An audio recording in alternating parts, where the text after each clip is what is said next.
Welcome to Love Playz.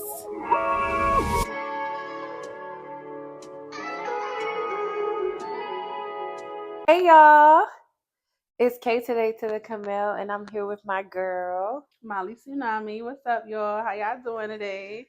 And today she is my lovely special guest. So I'm gonna give a little bit about her. She's a makeup artist. She's the bomb.com. She's a future actress. And guess what? She can get y'all together. Like I'm trying to slim down, and she already know how to do it. She be doing the what's it called? Body The contouring. body contouring because you got to educate them. Okay, so today we're coming to y'all, and the episode is called "Half Crazy" by Music Soul Child. So you know the song? Yeah, it's.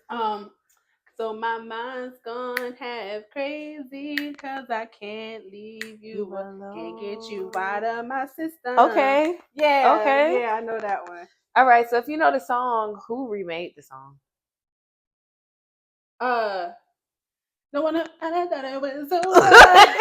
And I'm feeling it is Feeling over. over. Him. Who is You don't know his name? No, what's his It's Lucky Day. Lucky Day. Yeah, yeah. Speaking of Lucky Day, before we get into it, did you like see what they was saying about him recently? Girl, I didn't even know who's the Lucky Day, apparently this shorty was like, she went to his like meet and greet and had a vinyl, asked him to sign it or whatever, and he was like, why don't you have the other album or whatever? And she was like, I mean, I think she might have said I do, but this is what I want you to sign. Mm-hmm. And then he went and wrote by blah blah blah on the thing instead of just signing it. So He was having a bad tomato, day. tomato. Sassy. Don't like it. Tomato, tomato. Sassy apocalypse. Ooh. But I picked Half Crazy because you and I both know. Well, this month is PCOS Awareness Month. Yes, ma'am. And both you and I have it. So, like, I don't know about you, but for me, I be feeling like I'm half crazy with this condition. And I just thought it would be cool for us to talk about how it affects relationships. Oh yeah. For sure. Oh God, for shit show. First of all, we should just start off by just like letting everybody know PCOS is polycystic ovarian syndrome, and it's basically what it sounds like. It's a whole bunch of cysts that grows on your ovaries. And it's an overgrowth, and it's a hormonal imbalance that is not treatable. It is not curable, and it affects over 100 million women every day. Um, I want to say like PCOS in relationships is kind of hard to explain, especially if you're in a heterosexual situation. It's hard to explain to a person what it is and exactly how it affects you. I know personally, PCOS affects my weight the most. Yes. So I may be talking to a partner of mine and say, hey, like, I want to lose this weight. I want to get this weight off of me, but it's about to be that time of the month. Like I feel extra sick, I feel extra bloated, I feel extra things, and it's just hard to get the weight off. And sometimes the insensitive ones or the ones who don't understand it will be like, well, just work out, just go to the gym. Like, yeah, and that's the issue I've had in the past. Yeah, like, it's like you don't just work out. No, you don't understand that I can't just work out. I have to do more than that. And like for me, before I get into the part about like, because everybody with PCOS always automatically go to the hair and stuff like that and how that affects them. But based off what you said, like the gym, like working out, I had a guy one time. I tried to explain to him because he was having a weight loss journey, and he was like telling me that I could work out with him, and he was like telling me all these things I should do. And he said, "Why? Oh, this girl I follow who does fitness, she has PCOS, and this is what she did." No, it does not work like that, honey. It's not the same. Like it's different based off of each person. Yeah. And I'm learning more. So my mom had told me, I'm trying to explain it to somebody, try to send them videos. Mm-hmm. Another friend of mine told me send articles. Like if you're trying to explain this to somebody, because people just don't have the knowledge, and knowledge is everything. So, but if somebody's ignorant, like you just said, that can really put a strain on it. Because ultimately, I was not attracted to that guy after that. Like, everything went downhill as far as me kind of being interested in him. Because all he would talk about is the gym, the gym, the gym. And I would actually go to the gym and take classes and stuff. But my weight will fluctuate, and it's about my hormones. Yeah.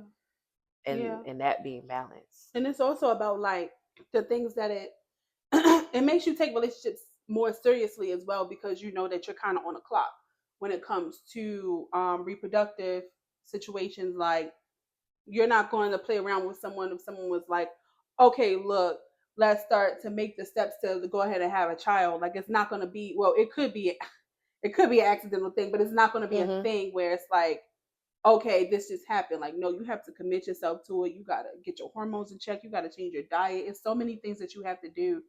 Commit yourself and move forward. I feel like that once you have someone who understands it and they support it, it's easier to move forward, you know. But then it's also like you might that could possibly affect your relationships because of your hormones. Yeah. Because you don't know why you're feeling this way. You don't know why you're hormonal. PCOS causes depression, anxiety. It causes so many different things in women that it's so broad. Like, it literally causes all period symptoms Most of the time. And it sucks because that half crazy part, it makes you think like, dang, am I losing my mind? Like, why am I all of a sudden having a mood switch? Like, but for me, that's why, like, for my partner, for my boyfriend, he was my friend first. So I told him about it before we were together. It was kind of like we were just friends, so I felt comfortable enough to share it to him. But even when we decided to be together, I tried to reiterate how it could be for me, because I also am someone who is diagnosed with anxiety and depression. So I already am diagnosed with that.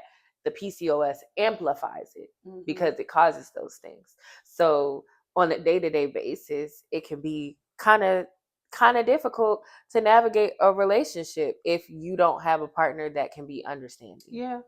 Yeah. And also, like, just the things of like taking it serious once you get the diagnosis, because I know for a fact when I got the diagnosis when I was 16, I didn't take it seriously. And now I'm 28, and it's like it's 12 years later, and I'm just kind of like, oh my God, this has been affecting this has been affecting that. I mean, like, as far as like insulin levels, I've had to go on diabetic medication before. And it's led to like endometriosis as well. You just gotta like take care of yourself, because it just continuously go there. Like I said, it's no research, there's no cure, there's no treatment. And it's like you kind of told me, she educated me more about it, because I didn't find out until I was I'm 27, so I was 26. So I've only known for like a year. And you told me it pretty much is like an autoimmune disease. It is. But they don't classify it as that, and they should. And it's ridiculous. Like, as a woman who's trying to work hard, I have days where I need to just rest most of the time. And some people might say, oh, that's lazy. Oh, you just got cramps. Yeah. You'll be okay. It's just cramps. I get cramps too, girl. No, if you lived in my body, if you lived in my mind, then you wouldn't be saying the same thing. Yeah.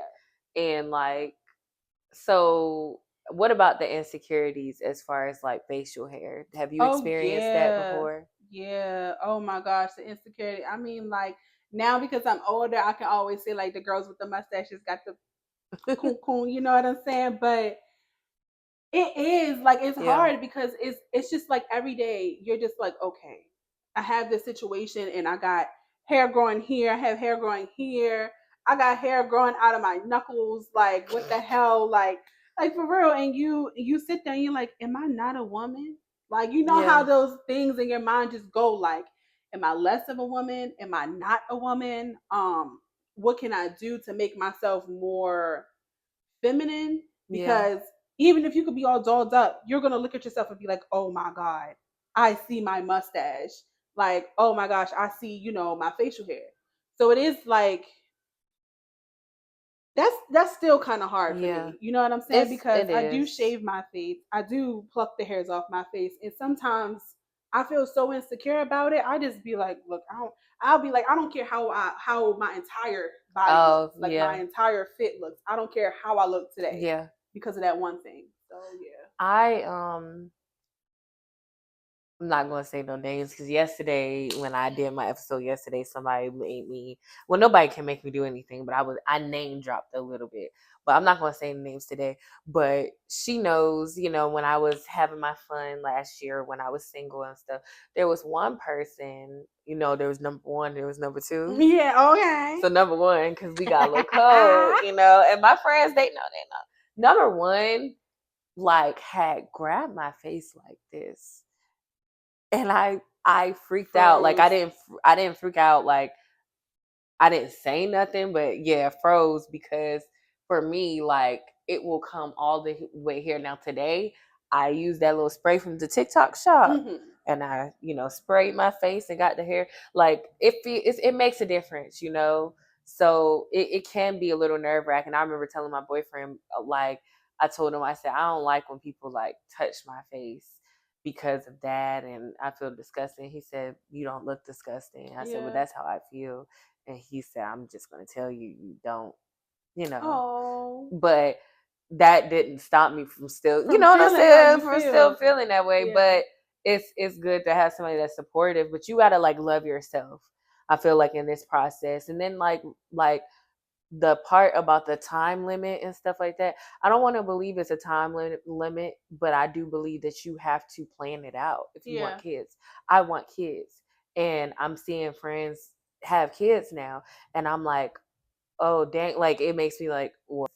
Yeah, I'm not gonna pretend like we have a little interruption, But I'm seeing friends have kids, and I started to think like, okay, I don't want kids right now, but will everything be fine? And I started to get some anxiety, and then I realized like people had to say to me like, cross that bridge when you get there. You're not even there yet.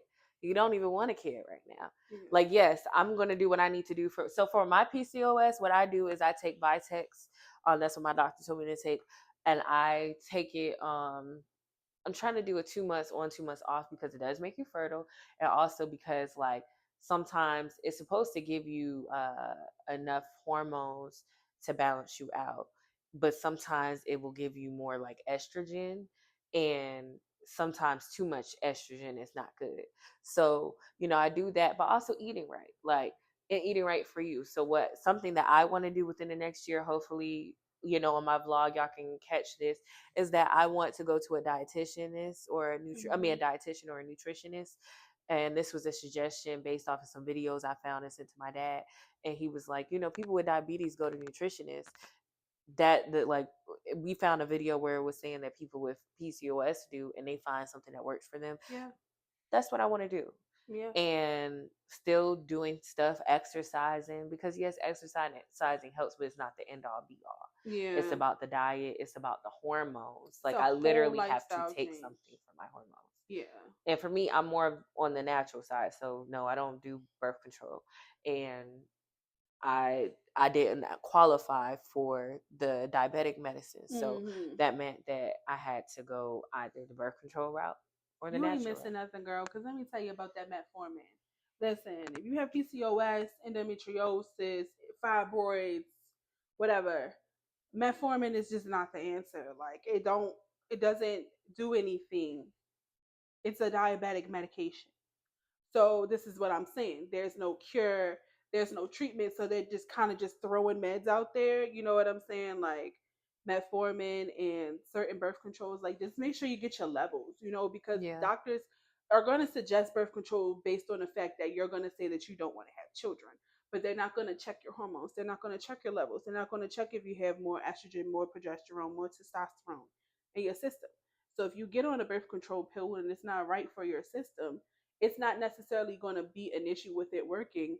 But when you're weaning yourself off and when you decide, hey, I do want to have children, and you go get an ultrasound and you got all of these cysts and you got all of this scar tissue and your periods are irregular, it's because your hormones have been thrown completely out of whack when they were already wacky. Yeah.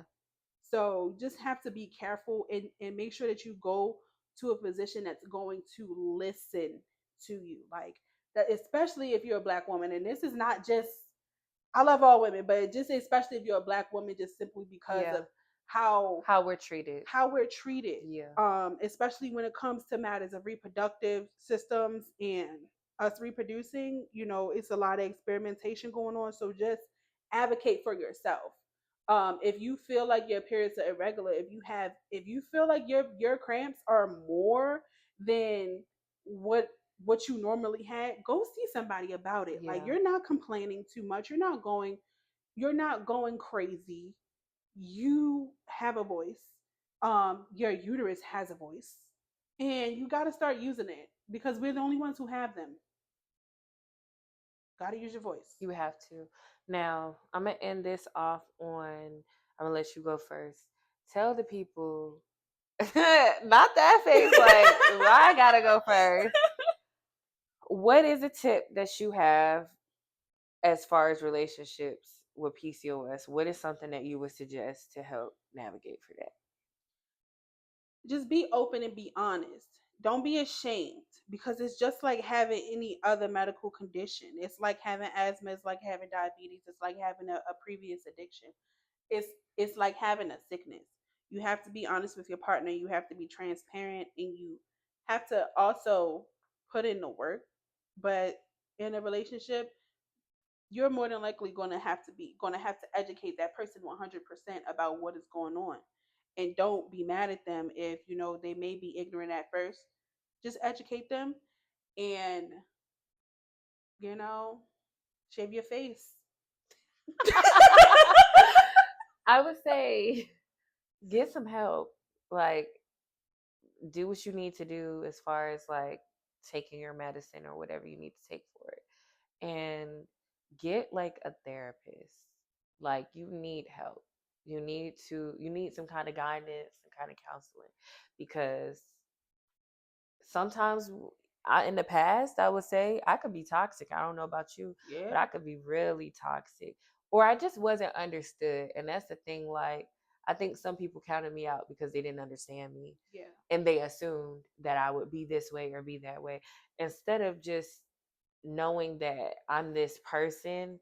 Because I remember telling my homeboy once, like, I was having issues or feeling this way because I wasn't taking my medication. He was like, "Why weren't you taking it?" And he didn't understand that that's a conversation I had with my doctor. He didn't even let me finish before I could like get it out. It's not like, or partially because I'm like, hey, if it's making me fertile, I'm a little nervous. Like, yes, protect yourself, but protection doesn't always protect you. Okay. So it's like I'm protecting myself, but what I was nervous. Like, I don't want a kid right now if they're supposed to make me fertile, So that was my thought process sometimes. But being able to talk to my doctor was helpful.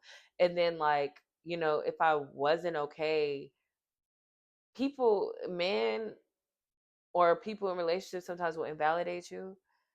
That's not cool. So I realized that kind of relationship, somebody who's an avoidant, somebody who is not secure, as far as their attachment style, that's not really what works for me. I need somebody who, we're gonna have to work on it. We know that this is work. We're gonna work for it. We have a plan. We know what we want out of Yeah. this. Like, that's something that I need, and that's how I had to go. That's the direction I had to go. That's the Yeah. choice I had to make. Yeah. Because that should have drive you half crazy. So, what's your love play today? My love play of the day. I gotta pick half crazy. No. My love play. My love play of the day is Snow Allegra. Whoa, because that's how I'm feeling about somebody right now. Ooh, okay. I do not know that song. And I'm trying to think. I don't know my love play of the day. Um, you know what? I love you know what? I don't know. How do I not know my love play of the day? Let's think, let's think, let's think. Because I've been vibing to a lot of different things recently, but I've been vibing more to, like, you know what? I'ma say "Come On" by Janae Aiko, because that's what I want from my boyfriend. If y'all hear the lyrics, y'all gonna understand. You know the song? I don't know the song, but you said, "Come on, girl." I know that.